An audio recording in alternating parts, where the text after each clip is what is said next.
Pria ini yang mau bangunkan gadis di sampingnya. Lagi keluarkan tangan biar pegangnya. Meskipun sentuhnya sangat lembut, tapi dia lagi rasa ada yang tidak biasa. Dia telan air liur sekali. Dengan waktu gadis Jenny sedang tertidur, dia mengumpulkan keberanian untuk menyentuhnya kali kedua. Tidak peduli seberapa keras meremasnya, itu lembut seperti tanpa tulang. Dia merasa bahwa gadis di sebelahnya tidak biasa. Tepat pada saat ini bertemu dengan polisi yang sedang mengukur kadar alkohol pengemudi di hutan. Setelah beberapa saat pengujian, polisi pergi ke kursi penumpang tempat gadis itu duduk. Tiba-tiba, bau sesuatu membuatnya gila. Jarak polisi semakin dekat sama gadis itu. Pada saat ini, polisi secara tidak sadar tertarik pada bau gadis itu. Pada detik yang kritik itu, pria itu menggunakan semprotan kamar. Hentikan, polisi tenggelam dalam aroma ini. Polisi mulai bertanya tentang identitas gadis itu. Pria itu jawab dengan bingung. Tetapi pada akhirnya, itu semua yang dia bohong. Sampai dirinya juga tidak percaya, pada saat ini. Gadis itu bangun dan bertemu dengan mata polisi. Keduanya kejutkan dengan kecantikan satu sama lain. Gadis itu tanpa sadar melompat ke pangkuan pria itu. Rasanya sangat imut. Seperti pasangan.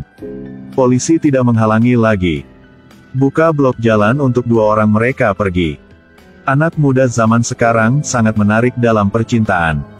Polisi di belakang mulai tertawa, pria itu membawa gadis itu ke taman bermain. Lihat, gadis yang naif itu sedang menggoyangkan pahanya. Pria itu dalam posisi yang sulit. Dia tidak mengerti apa yang dikatakan. Pria itu harus menyeret gadis itu ke bawah. Tapi gadis itu terus memeluk ayam emas dan menolak untuk melepaskannya. Buat pria itu jadi sangat pusing. Siapa lagi bisa banyak pikir dengan gadis ini sih? Dia lagi ambil ayam kuning ke pasar biar ancamkan semua orang. Kemana lagi pamer di sana? Menyaksikan tukang daging membunuh ayam, gadis itu takut berteriak. Tapi lagi tidak bisa jelaskan alasannya. Tidak peduli bagaimanapun, juga tidak bisa membiarkan dia memakai kemeja longgar dan berlari kemana-mana. Adik pria itu membawanya untuk membeli pakaian. Tapi selera fashion gadis itu membuat orang menggelengkan kepala. Tindakan ini membuat pria itu takut mati. Kita itu gadis, tidak bisa bertindak keras di umum seperti ini. Kemudian di bawah pengaturan pria itu, gadis itu berubah menjadi Hodi yang serius. Tapi begitu dia keluar, lagi bangkitkan rasa ingin tahunya tentang kincir Ria. Persusahkan pria ini sih. Letakkan dia di dua kincir Ria. Hati ingin lepas keluar. Dua orang duduk di atas kincir Ria mengambang di udara. Tiba-tiba melihat seorang pria gemuk hadir di bawah dan dengan panik berteriak. Setelah pastikan, pria gemuk ini menargetkan gadis itu sendiri baru ke sini. Dua orang dalam sangkar besi takut menjadi hijau, berayun kembali normal dan kembali ke tanah. Gadis itu dan pria gemuk saling tatap. Mata langsung berubah menjadi hijau. Karena dia tahu dirinya lagi kena bencana. Gadis itu yang tertipu oleh pacarnya dan sedang hamil 8 bulan lalu lompat ke sungai. Janin dalam kandungan tahu bahwa dia tidak dilahirkan tetapi harus mati. Jadi mulai menendang perut ibunya tanpa henti. Gadis itu rasa janin sedang berjuang. Dia menyadari bahwa anak itu tidak bersalah dan pacarnya tidak berhak menentukan nasib mereka berdua. Jadi telah ubah nasibnya. Setelah berenang keluar dari air, hujan keras lagi datang. Dia mempertaruhkan nyawanya untuk berenang ke tepi. Naik dengan perut besar. Berjalan sendirian di alam liar. Sayangnya dia banyak berdarah. Dapat melahirkan prematur kapan saja. Tidak tahu berapa lama dia pergi.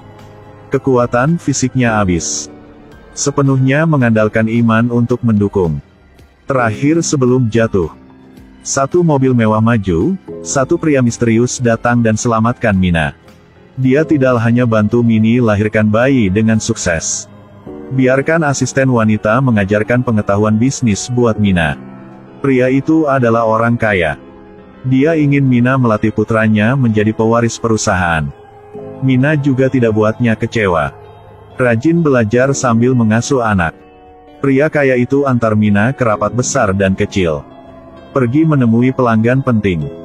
Tapi tiba-tiba suatu hari kecelakaan terjadi. Pria kaya diburu oleh musuh. Mobil menabrak lampu jalan. Mina di kursi penumpang terpotong wajahnya oleh kaca, menghancurkan wajahnya seketika.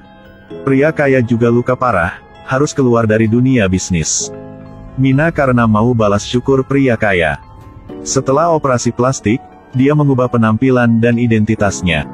Pergi ke perusahaan musuh dan jadi CEO. Tidak ada yang tahu identitas aslinya. Mina tidak hanya mengandalkan kemampuan bisnisnya yang luar biasa untuk mendapatkan kepercayaan dari musuhnya, juga membuat musuh jatuh cinta dengan penampilannya yang cantik.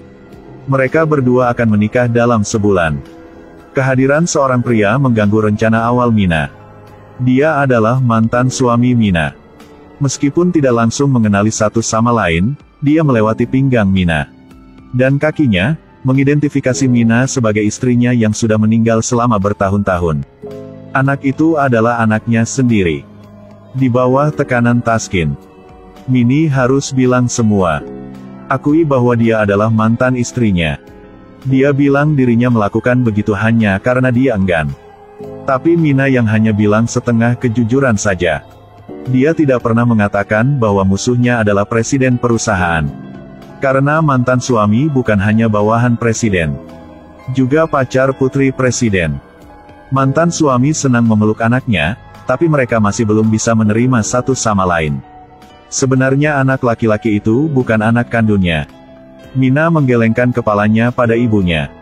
Kasih sinyal untuk tidak mengatakan yang sebenarnya. Adegan mereka berdua baru saja bertemu di tepi sungai dilihat oleh presiden dan putrinya. Pikir mereka hanya di sini berbicara tentang pekerjaan. Presiden tidak terlalu peduli, tetapi putrinya cemburu. Marah pada Taskin. Taskin akui dengan Mary bahwa dia dan Mina telah saling kenal dari dulu. Tapi tidak lagi saling menghubungi. Baru saja bertemu secara kebetulan di perusahaan. Setelah menjelaskan, dia memeluk Mary, ciumnya dan Mary juga tidak marah lagi. Dalam 2 minggu lagi mereka akan menikah. Presiden menyewa sebuah pulau untuk mengambil foto pernikahan dengan Mina. Taskin dan Mary juga datang ke pulau untuk santai. Meskipun presiden dan mantan istrinya belum resmi menikah, tapi Taskin juga punya satu kesedihan yang tidak bisa jelaskan. Dia masih tidak ngerti kenapa Mina lagi lompat ke sungai pada masa lalu. Ketua berfoto bersama Mina di pantai. Taskin dan Mary sedang main sama bocah itu. Mini lihat yang ini, dalam hati lagi punya rasa yang kacau. Mary sembarangan terpeleset dan jatuh di Taskin. Ketua memuji Taskin tidak hanya karena keterampilan profesionalnya yang baik, dan perlakukan gadisnya dengan sangat baik. Dia berencana untuk menikahi putrinya dengan Taskin. Biarkan Taskin menjadi menantu laki-lakinya.